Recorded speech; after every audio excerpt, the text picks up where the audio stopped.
It's very, very difficult to grow up with a narcissistic parent. And in my case, it was my mother. Dad was diagnosed as a sociopath later in life. So, in retrospect, I had, a pretty toxic home environment to grow up in.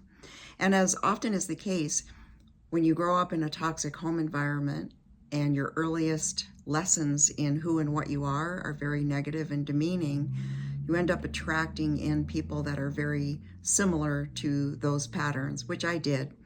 So 2.5 years ago, my male roommate, who was just a roommate, no romantic involvement, he like just snapped, right? We had lived together for several years, and he had promised he understood that things were just platonic, but then it turns out he would get very jealous of my male friends and just be really weird. And so I felt like maybe we had finally gotten that hammered out, like that was not going to happen. And I did a whole bunch of healing, and I went out of town for about 3 months. And when I came back, it was very different, and he treated me better than he had maybe ever. And I felt like, okay, maybe we can, just hang with this until, like, he was planning to move out of state. And so, I thought maybe I'll just wait until that happens and things will be okay. I won't have to move. But the fact that I grew and I healed and I was setting healthy boundaries meant that that was a real trigger for him, that he had lost control of me. And so one night he just snapped, and it got physical, not super bad compared to what some other people have been through. But he wouldn't let me go to my room after being verbally abusive, and then he shoved me, and I was very terrified for a moment that it was going to get worse than that. But I blustered. I stood up to him, and I was very aggressive and told him to not, be an abusive blankety blank. And fortunately, that worked for me, and he let me go to my room. And so for the next few years, it has been very challenging. And I just want to say, in a nutshell, what I've learned is, number one, if you come from a childhood of trauma, for me, the normal way of reacting to trauma in my adult life is to shut it down, to repress it and suppress it, and just push through and expect a great deal of myself in terms of being very high functioning, take care of the details, get things, do the plan. And I did all these things. And then I found myself months later going, okay, I am depressed. And I was also having anxiety, which I had not had before. So God bless those of you who go through anxiety. It is horrible, horrible, horrible. And I had to find ways to heal myself. But initially, I had to just acknowledge that I needed time to heal.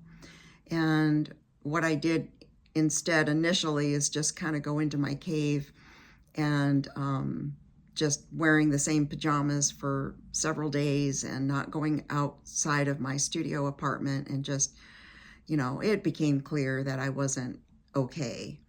And so I actually plunked myself back into talk therapy for a little bit. Kind of thought those days of needing that were past me, but I was actually reaching for anything and everything to help me restabilize.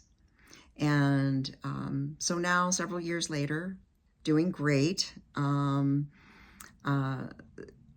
Life is life, and we have our ups and downs, but I feel like I've reached a new level of solidness and of a brand new level of self-respect and self-love. Growing up, like, I went out into the world not having any idea what self-love was. Like, it's always been just a concept, and it's been something that even I would reach to attain. But when I was sent out into the world, the belief system I was sent out with was that I was a worthless piece of shit and a waste of oxygen. And I literally believed that. I didn't tell anyone because to me it was, it's just obvious, right? That's how it is. And I carried suicide in my pocket like a worry stone, you know. And people later told me, I would have never guessed you were always smiling. And well, yeah, you know, because I knew I had that out, like if it got too bad. And so that was decades ago. Um, but what I really want to say is just that don't give up. Don't give up. Get whatever help you need. For me, I reached out to various friends and people I knew who were healers. I did my own healing work on myself. I journaled. I talked with friends.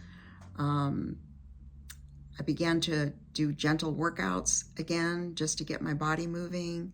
And actually I found a supplement that really raised my vibration and detoxed my cells, so that what I found was in the process, like I was detoxing my emotions in addition to just the physical stuff. So it's been quite the journey. I look forward to sharing more tidbits with you about what has worked for me, and together as a community, we can heal, we can triumph, we can rise up.